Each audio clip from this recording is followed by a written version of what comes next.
is Teddy Warria. I was actually named after American Theodore Roosevelt.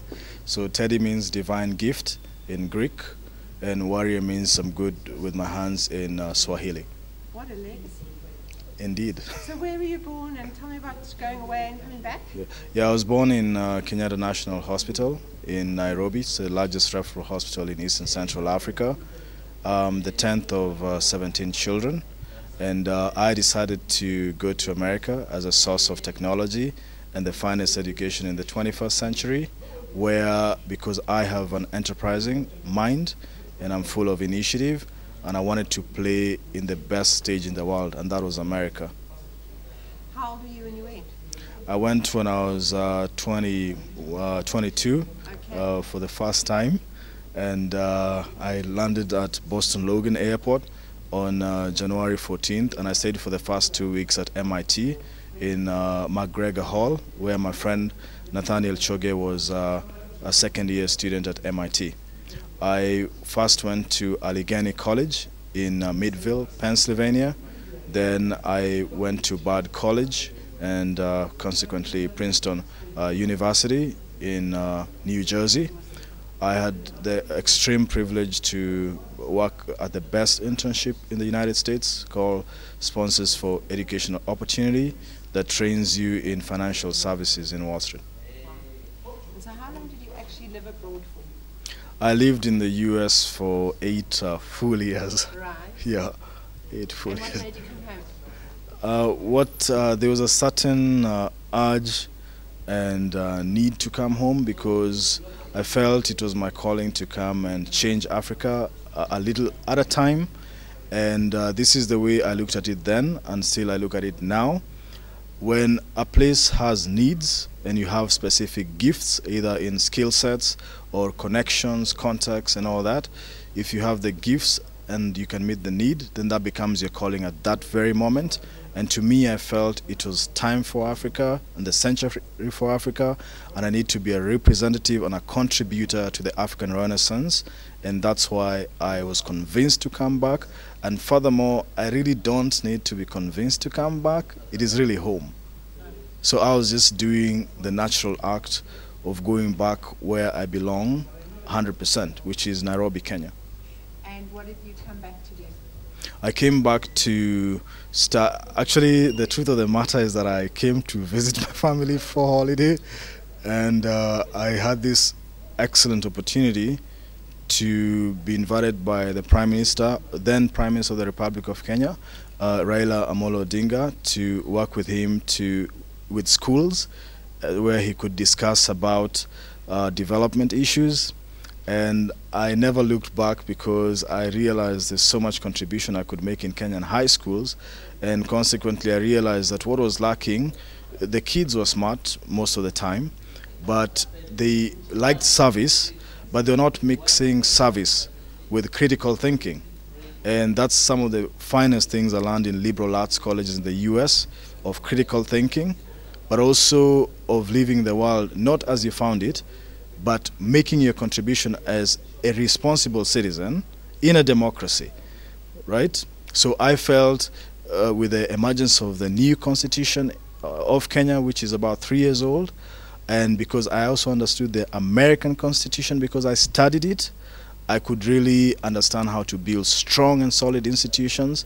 And after working with the Prime Minister, 2 students who had helped to go to MIT in 2001, Eston Kimani and Sam Gikandi, started a company called Africa is Talking Limited. They were 2 partners, and they were looking for the 3rd partner to make it a 3-cog, like cooking, Firestone, things like that.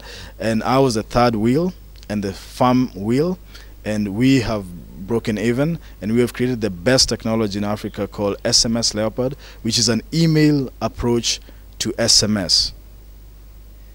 It's an SMS approach. So I've come home and I've innovated in Yes. this space. Yes. So we came home because Nairobi or Kenya is known as the IT Mecca of Africa. We are part of the contributors and very proud of that. But also we want to scale our products Africa-wide and globally. And so we created a system called SMS Leopard, because Leopard runs very fast, and in Kenya 27 million people have mobile phones, but they don't have access to the World Wide Web in terms of like a laptop or a computer. So we wanted to close the gap, the information gap between the rich and the poor, and so that even people with the most basic mobile phone can be able to access the internet, because that's the loop we created: SMS to web and web back to SMS. And so it's called SMS Leopard. smsleopard.com and smsvoices.com. And then further, because one of the biggest hindrances we had since we came back was that we could not get licenses without paying a bribe. And we were not ready to pay a bribe, and we did not pay a bribe to get the license. So it took us almost 6 months to get an ordinary license to operate local content of a telecommunications company, which ours is called Africa is Talking Limited. So we decided we'll open this up to all the software developers in Africa or in Kenya who want to develop software, mobile phone technology, but they don't have the licenses. So we sold it to them in an API. So it's at africastalking.com. We have our API where developers can create any software with ease, and hence we are creating new wealth in this generation and in our own time. And since we've been here, I've been here for 2 years, and we've hired more than 5 people. I'm very proud of that, but more so we've been able to connect people to the web using basic mobile phones. You are like a star entrepreneur. So Thank you. What would you say to people thinking of coming home, Kenyans who are thinking of coming back?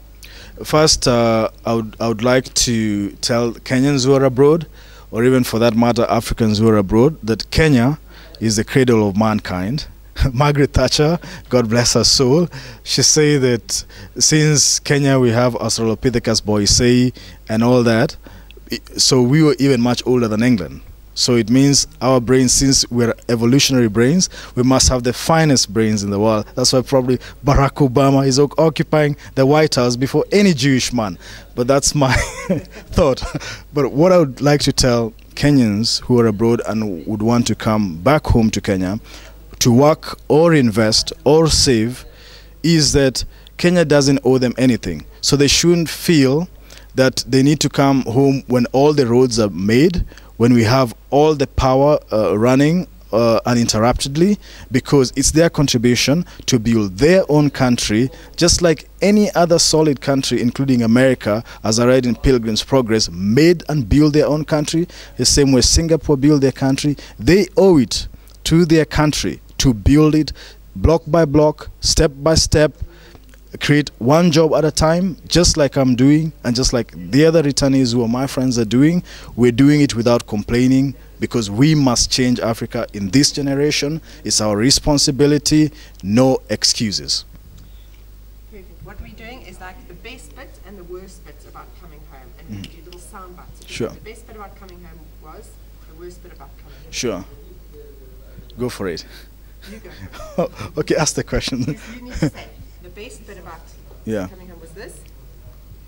Oh, yeah. The best part for coming back to Africa is that I became an agent of changing Africa. And the worst bit? The worst part of coming to Africa, and specifically to Kenya, is the perpetual and perennial blackouts. Is there anything more you want to say? I'm getting amused by something.